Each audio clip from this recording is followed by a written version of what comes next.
Shalom, shalom à toutes et à tous dans le nom de notre Seigneur Jésus-Christ. Je suis le berger James et c'est une grande joie pour moi d'être l'instrument par lequel le Seigneur passe pour envoyer un simple secret aux assoiffés de Dieu dans ces derniers temps.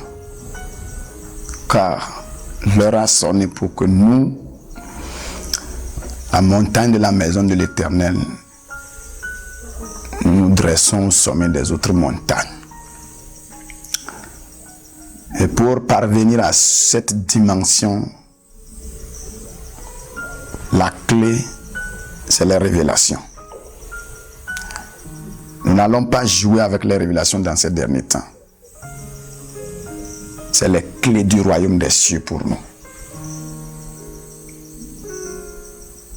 Nous allons prier pour être connectés au Saint-Esprit. Précieux Saint-Esprit, sans toi dans notre vie, la divinité, la spiritualité ne sera que folie. C'est toi qui convertis ce qui est divin. Tu transformes ça en quelque chose de compréhensible. Tu es notre interprète. Tu es notre enseignant. S'il te plaît, nous avons besoin de toi. Viens interpréter les mystères cachés. Rends-les accessibles par notre esprit. Au nom de Jésus-Christ. Amen. Je voudrais partager avec vous ce thème très important que j'ai intitulé la phase irréversible de la malédiction et son remède. La phase irréversible de la malédiction et son remède. Très souvent, beaucoup de personnes souffrent sur la terre ici. Et quand ils regardent dans leur vie, tu ne vois pas un esprit en opération. Il n'est pas possédé, il n'est pas oppressé, il n'est pas influencé par un esprit. À le voir, tu vas croire qu'il y a des démons en lui. À voir la manière dont sa vie se déroule, tu vas automatiquement croire qu'il y a un esprit qui opère dans sa vie. Et quand tu sens zéro esprit, alors qu'est-ce qui est l'origine de cette misère dans sa vie?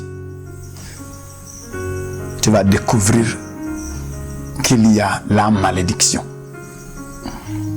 Très souvent, quand on entend parler de la malédiction, on croit que c'est l'œuvre satanique. Satan ne peut pas maudire. Pourquoi? Parce qu'il est déjà déclaré père de mensonges. Et s'il ose maudire, cette malédiction sortira un mensonge. Satan ne maudit pas. Pour que quelqu'un atteigne la dimension de maudit, il va falloir qu'il y ait la vérité en la personne. L'autorité, la capacité, la puissance. À ce que ce qu'il déclare, ça s'accomplit. Voilà pourquoi dans la Bible, vous n'allez jamais entendre quelque part Satan maudit quelqu'un. C'est Dieu qui maudit ou qui bénit. Satan ne maudit pas. Satan peut pousser quelqu'un à poser des pas qui vont lui faire goûter la malédiction, qui vont l'amener la malédiction. Satan peut influencer quelqu'un, la personne va maudire. Mais lui-même s'arrêter comme ça, ouvrir sa bouche, maudire, il ne peut pas. Tu vas me dire, si Satan ne maudit pas, comment se fait-il que Balaam arrivait à maudire? Tu comprends déjà la réponse? Si Balaam maudissait grâce à Satan, ou c'est Satan qui maudissait à travers Balaam, Dieu n'allait pas dire auparavant à Balaam d'aller et de seulement dire ce que il lui ordonnerait de dire. Alors, bénédiction ou malédiction, c'est Dieu qui est derrière. Autrement dit, il va falloir avoir une certaine autorité d'abord avant de pouvoir soit maudire ou soit bénir. Maintenant, la malédiction est là. Adam a fauché les pas. Dieu a maudit la terre. Quand il a tué son frère, Dieu a maudit la terre. Dieu a maudit Caïn. Pour pouvoir maudire, il faut atteindre une certaine dimension. Pour pouvoir bénir, il faut atteindre une certaine dimension. Maintenant, nous voulons faire face à la malédiction. Parce que beaucoup de personnes aujourd'hui, la raison de la souffrance dans leur vie, c'est la malédiction. Et pourquoi ça les maltraite? C'est parce qu'ils n'ont jamais expérimenté dans leur vie quelqu'un s'arrêter pour les maudire. Et pourtant, la malédiction est bel et bien présente dans sa vie. Vous devez comprendre quelque chose. La malédiction, lorsqu'elle vient, elle a des phases.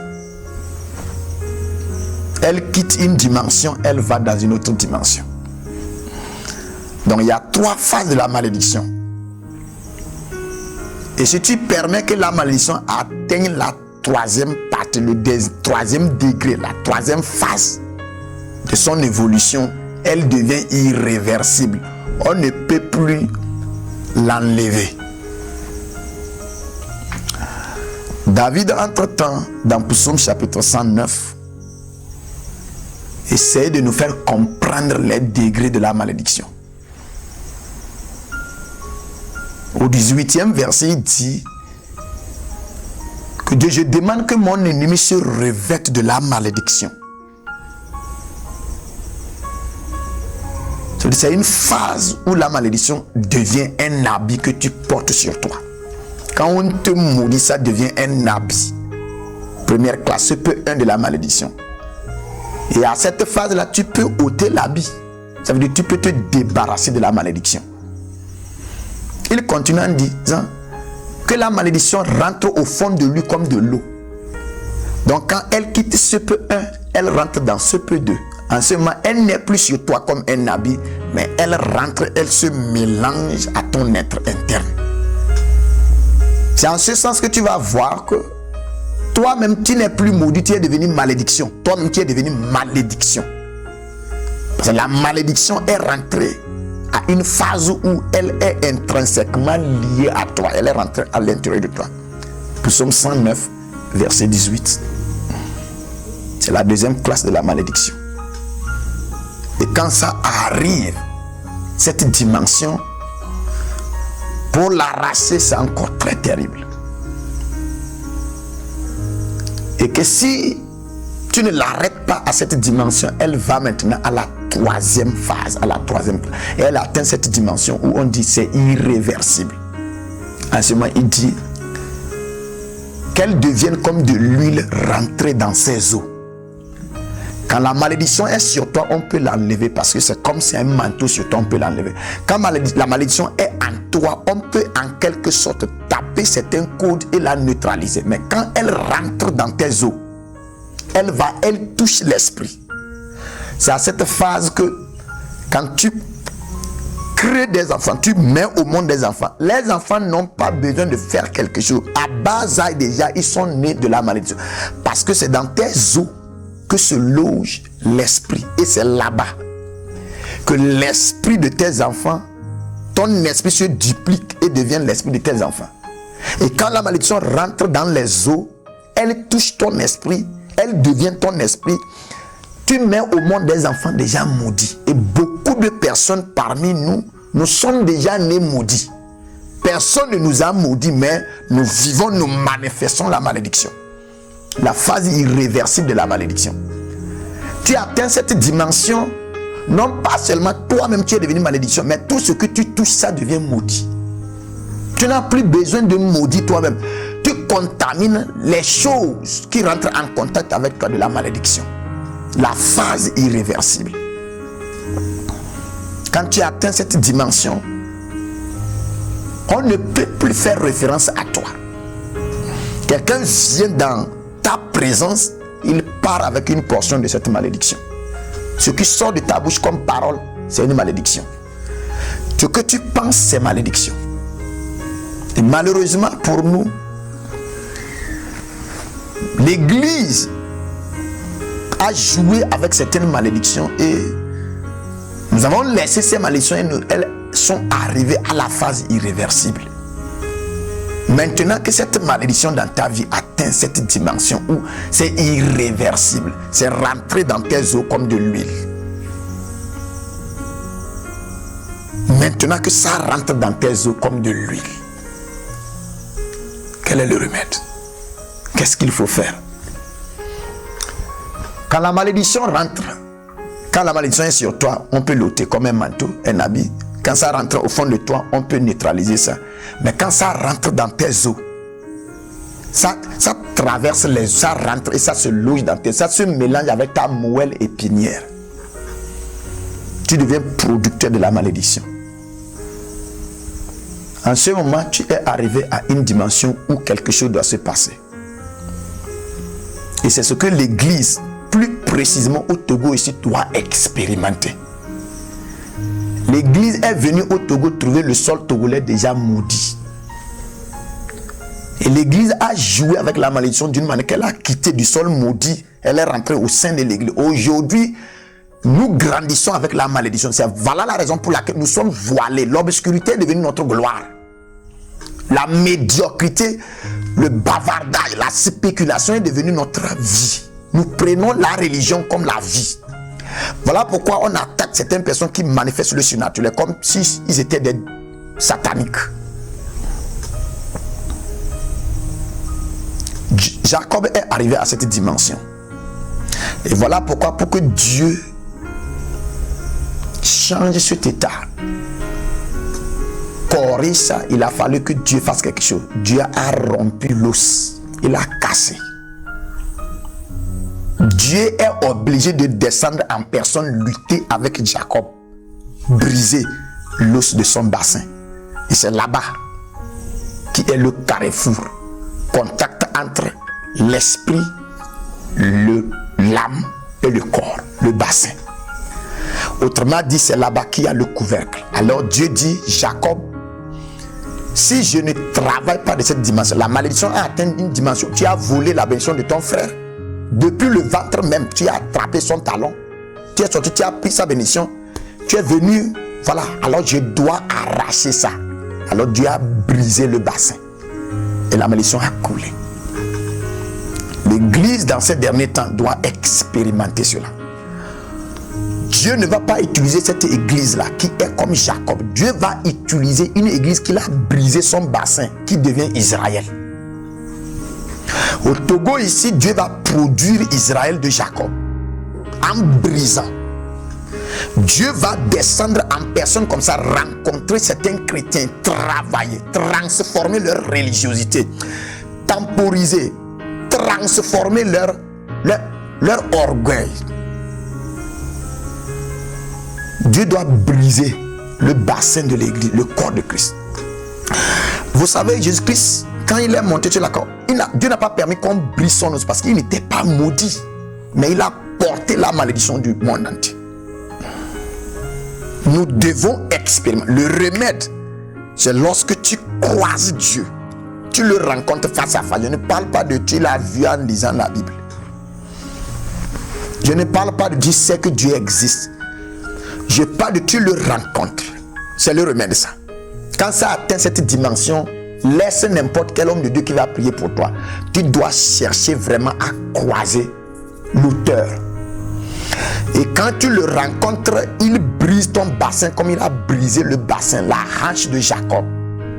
Parfois ça change ta mobilité, mais ça te donne une autre vie. Jacob a perdu son bassin, sa hanche, il est devenu Israël. L'église dans ces derniers temps, nous allons perdre certaines choses. Ces choses que nous considérons comme notre point d'appui, Dieu va nous les arracher. Parce que ce point d'appui est une malédiction. C'est dans ces pays comme ce Togo là où tu vas voir, les hommes de Dieu sont fiers quand ils vont pour prier pour certaines personnes. Au lieu que ces personnes-là vraiment viennent à eux, c'est eux qui vont. C'est une forme de malédiction qui a atteint un certain niveau donné. On ne sent pas que c'est une malédiction. C'est une faiblesse. Et Dieu est sur le point de rencontrer certaines personnes comme il a rencontré Jacob. Ce n'est pas Ésaü qu'il a rencontré, c'est Jacob. Il a brisé son bassin. Et désormais, Jacob revient avec bénédiction. Je sais qu'il y a des gens dans ce pays qui vont manifester la gloire qu'on n'en a jamais vue dans l'histoire du corps de Christ. Ces personnes-là vont rencontrer Dieu. Dieu va corriger cette malédiction. Elle a atteint une dimension, on ne peut pas prier, ça va partir. Dieu doit descendre. Des chrétiens dans ce pays vont rencontrer face à face Dieu. Cette génération que Dieu veut produire pour préparer le corps de Christ à l'enlèvement, ça ne sera pas des gens qui vont dire que j'ai lu la Bible selon tel verset. Ça sera des gens, quand ils parlent, tu sens Dieu en eux, tu le touches, tu le vois et tu l'expérimentes. Et pour que cela se passe, ce n'est pas dans la Bible que tu vas rencontrer ce Dieu-là. C'est en expérience. Tu dois l'expérimenter. Aller au-delà de l'écriture, rencontrer l'auteur de l'écriture. C'est ce qui va corriger cette faiblesse. Religiosité. Et le Saint-Esprit est en train de t'appeler par ce message à ce que tu comprennes que il y a une certaine forme de malédiction qui existe en nous, dans notre spiritualité, qui nous affaiblit, qui nous rend inefficaces. On n'est pas vraiment productif. Et Dieu veut nous donner un autre nom. Les messagers du dernier temps. Les gens qui vont marcher, le monde entier va voir Dieu à travers nous. Nous allons rentrer dans la classe des Métatrons où nous allons devenir miroir à travers lequel les gens vont voir Dieu en nous. Dieu sera l'auteur. Remède de la malédiction irréversible. Toi qui es en train de souffrir d'une manière quelconque, d'une dimension de cette malédiction, nous avons un système. Et si vraiment tu veux rentrer dans cette classe, cherche, fais tout et tout. On doit se rencontrer et travailler. On doit opérer. Il y a des mystères, il y a des codes qu'on ne peut pas livrer. On doit travailler. Mais je prie pour toi, pour que le Saint-Esprit ouvre le voile, qu'il rentre, qu'il ouvre tes yeux, afin que tu entendes ton Dieu que tu adores. Tu le vois, tu le touches. Ce qui était dès le début, ce que nous avons entendu, ce que nous avons contemplé, ce que nos mains ont touché, ce que nous avons vu concernant la parole de vie, c'est ça que nous vous annonçons. Ce sera ce type de chrétiens-là qui vont marcher et le monde va vibrer derrière eux. Je prie et je demande, Saint-Esprit, manifeste-toi dans la vie de cette génération afin que nous prenions la relève pour manifester la gloire. Tu es richement béni. Shalom.